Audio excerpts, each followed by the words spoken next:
Yeah, Peter Parker is insanely strong, but his suits should not be overlooked. Yes, sometimes his character's thing is stripping down to bare basics and having a plain suit without all the bells and whistles, but sometimes bells and whistles are pretty cool. Today, I'm going to be talking about some of the most powerful Spider-Man suits across the whole multiverse. So strap in as I discuss Spidey suits like the Iron Spider, Superior Spider-Man, his new Oscorp suit, and a giant robot suit. Okay, ready to swing right in? Let's get started. I want to discuss some of the biggies first, so of course the first thing I have to talk about is the Iron Spider. An excellent blend of Tony Stark genius mixed with Peter Parker powers, the Iron Spider suit is practically perfect in my opinion. Spider-Man is naturally a very athletic and acrobatic fighter. It's better when he's not normally bogged down in some big heavy metal suit because then he can't do his best work or probably make his best quips. And yes, he's worn tech suits like this before, but I just love the idea of what the Iron Spider suit stands for, both in the comics and in the MCU. In the comics, Peter was given it by Tony Stark and wore it during the first part of the original Civil War. But then when he switched sides to join Captain America, he abandoned the suit. That's cold. And then in the MCU, the suit highlights what a special bond Tony and Peter shared. Tony originally built it for Peter, but he wasn't quite ready for it until Thanos came knocking, and he needed a little extra firepower. And yes, the Iron Spider suit certainly comes with a lot of firepower. Those classic spider arms, enhanced weaponry and protection, and just in general all handy things that are way better than whatever Peter could stitch together using an old sewing machine. For how it enhances everyday function while still allowing Peter to be his classic Spidey self, the Iron Spider is one of the best. As we talk about tech-based suits, we have to transition next to the Superior Spider-Man suit. You know the story by now. Otto Octavius switches bodies with Peter Parker, and instead of immediately continuing his life of crime, he vows to prove that he is in fact the Superior Spider-Man, and could do a better job than the web-slinger ever could with mixed results. But although Otto did fumble around a bit and institute way more aggressive measures, the suit itself should be highlighted. And one of the smartest things Otto first added was extra plating of carbonadium, which was used to help prevent mind swaps. You know, that's pretty smart, Otto. But on top of that, Otto really just upgraded the suit to its optimal functionality. He added retractable talons that could poke his enemies and implant nano trackers under their skin, specialty lenses, and a button on his chest that allowed him to activate traps. And then after an upgrade, he made everything a little better and added a specialty wrist device with a lot of cool features and installed an AI in his suit. Oh, and of course he installed spider arms. Otto needed those. I like the idea of what a Dr. Octopus created Spider-Man suit looks like. Makes me think what other villains would do if they were suddenly put in Peter Parker's body. I want to see a Lizard Spider-Man, or a Sandman Spider-Man, or Vulture Spider-Man. That'd be cool. This one's a relatively new one. It continues the tradition of a villain making a suit for Peter, but this one, our Peter, actually gets to manage himself. In the recent Amazing Spider-Man comics, Peter is on the outs with just about everyone in his life. And while he works to build back those burned bridges, he forms an uneasy partnership with Norman Osborn, who works on a fancy new Goblin-esque Spidey suit for the Webhead. And when the Vulture is out for blood and completely has Peter on the ropes, he gets a little desperate for that new Oscorp suit and dons it, and it's kind of terrifying, at least one element of it. The biggest addition is the new Spidey glider, which lets Peter fly around, track his enemies, and even attach it to himself remotely like a jetpack. The suit also comes equipped with pumpkin bombs, but if you're thinking, hey, don't pumpkin bombs sometimes disintegrate goblins' foes or severely hurt them? Don't worry, Peter wouldn't go that far. No, Peter's pumpkin bombs just release hundreds of tiny nano spiders that can swarm an enemy's eyeballs and make them blind. That's your friendly neighborhood Spider-Man at work for ya. I mean, as cool as this suit is, the only bummer is the color scheme. I don't think the greenish yellow matches with the red. So although it's functional and pretty cool, I wouldn't really wear it for Halloween or anything like that. So this is actually a Ben Reilly suit, but that counts, right? Right. And it's sorta a two-parter. So originally, Ben was given a suit by the Beyond Corporation, and just glancing at it, you can tell it's pretty traditional. The most special thing about it was that it was made of impact-thickening foam-based polymers, which helped out in fights. But then Ben Reilly looked like he died in an explosion and everyone was in mourning. But psych, come on people, this is a comic book, of course he wasn't dead. He actually was just spending time time swimming in quantum shifting polymers in a psychoreactive medium which did wonders for his mental state. This led to Ben having literal holes in his memories and just seeing some people as literal black holes, and thanks to his dousing of green and black energy, he had a new Spidey suit that just radiated that stuff. Honestly, I think it looks awesome. I like this suit and think it's powerful not only because of its special dark energy, but also because it creates like an anti-Spider-Man suit, which is an interesting dynamic. It sets up an interesting arc for Ben Reilly as he donned the new name Chasm.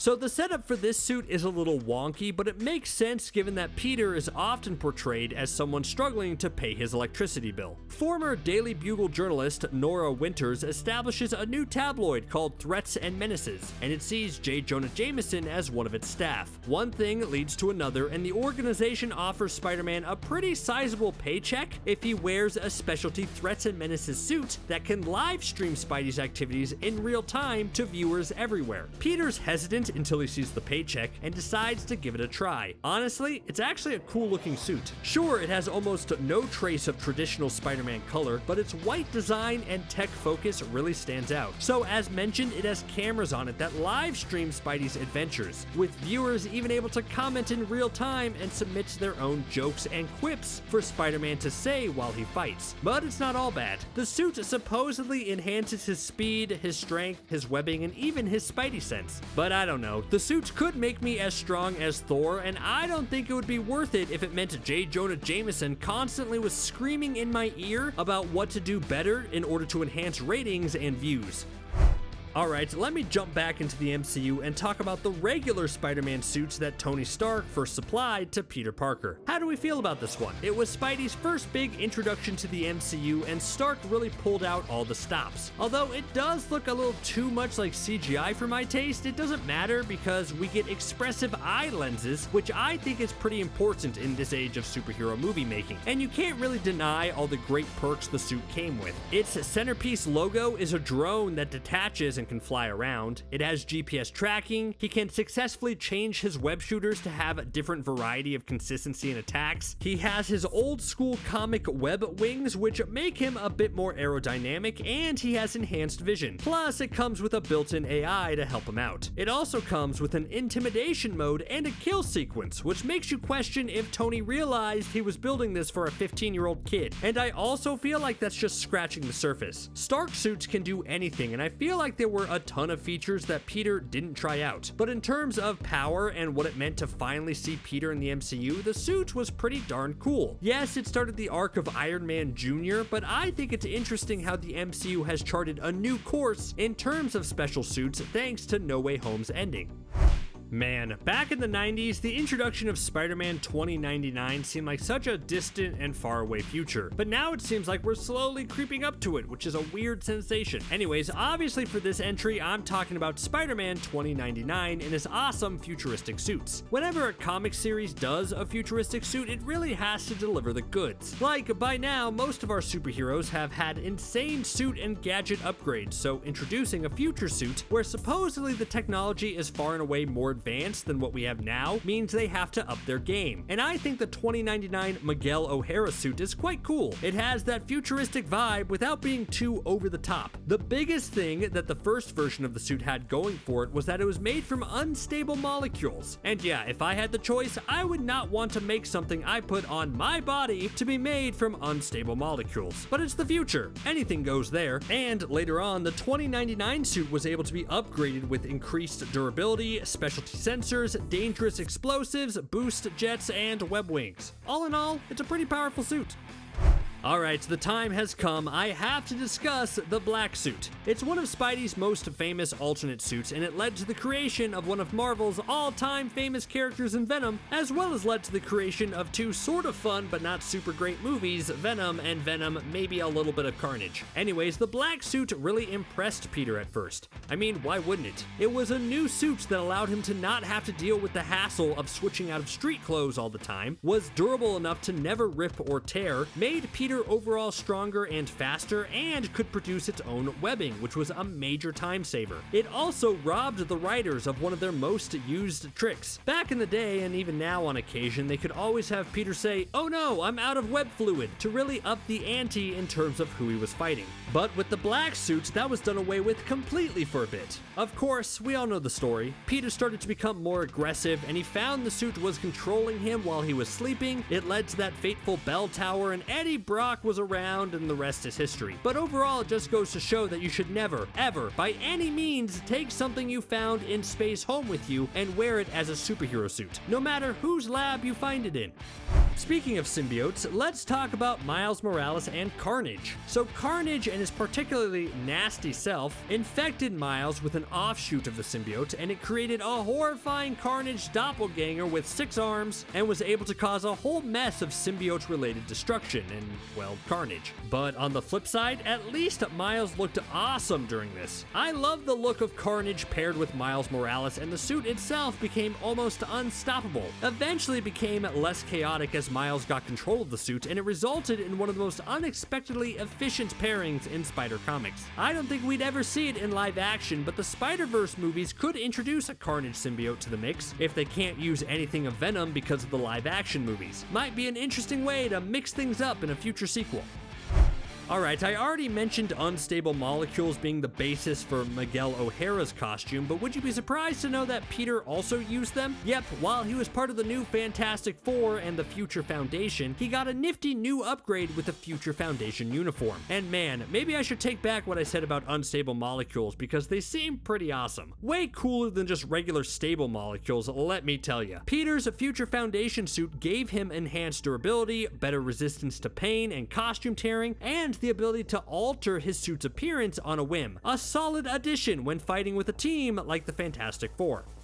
Whenever huge wars or events break out in Marvel Comics, it always means more merchandise. Comics always need to find ways to get their heroes into new, shiny, powerful outfits, and that's exactly what happened in the Fear Itself storyline. So, during the Serpent's War, a lot of heroes, including Spider-Man, were given specialty armor that was made by both Tony Stark and the dwarves of Nidavellir to take on Cole Borson. The suit itself didn't last very long, presumably because it was just too powerful, but we know it was made from the strong metal known as Uru and came with 2 gauntlets on either side that blades could attach to if Spider-Man wanted to have more melee fights. It also was a comic booky shade of light blue. I wish we could have seen more of this, but any armor of this magnitude wasn't going to stick around for the long run. We can't just put all of our heroes in Uru armor. They would win all of their fights way too easily.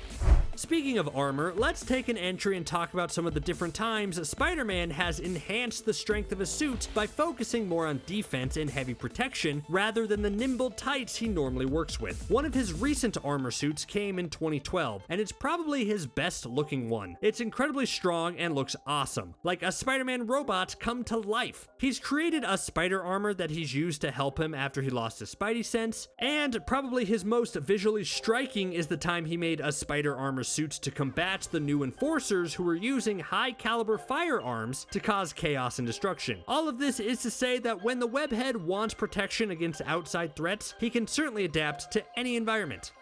Okay, this one's a bit of a stretch, but Spiders-Man technically does have a powerful suit since the suit is made up of thousands of spiders who share a hive mind and think they're Peter Parker. It's gross and weird and just overall icky. In an alternate reality, that version of Peter Parker fell into a vat of spiders and was subsequently devoured. Classic Peter luck. But the spiders were able to absorb his consciousness and become a sentient group of spiders who dressed up in a Spider-Man outfit to fight crime. Man, my skin is crawling just thinking about it. But I included it as a powerful suit because it's made up of all these little spiders that, yeah, you can just smush and knock away, but then they'll be replaced relatively quickly. Do you think we'd still love Peter Parker if this was our universe's version? Probably not, right?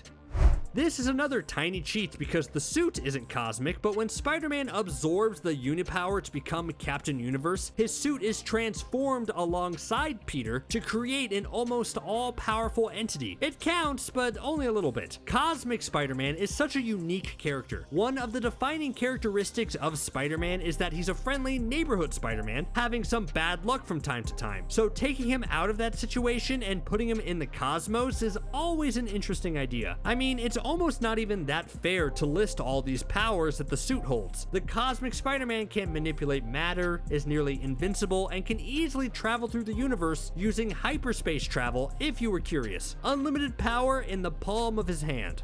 Is a giant robot a suit? You bet it is. It's something Peter fits inside of and then uses to fight crime. See, anything that fits that description should be considered a Peter Parker suit. So here's the situation. In a different universe, that version of Peter Parker had a gigantic spaceship that could transform into a giant robot. How cool is that? And the inclusion of Leo Pardon is a fun nod to the Japanese TV show focused on our favorite hero. I mean, it's hard to argue with a giant robot suit of armor, right? I wouldn't want to wear any of these previous suits and have to go fight a giant robot. I don't like my odds. Which of these suits are your favorite? Which of these suits do you think is the most powerful? Which of these do you think is the easiest for Peter to get out of so he can use the bathroom? Let me know in the comments below. Thanks for watching CBR.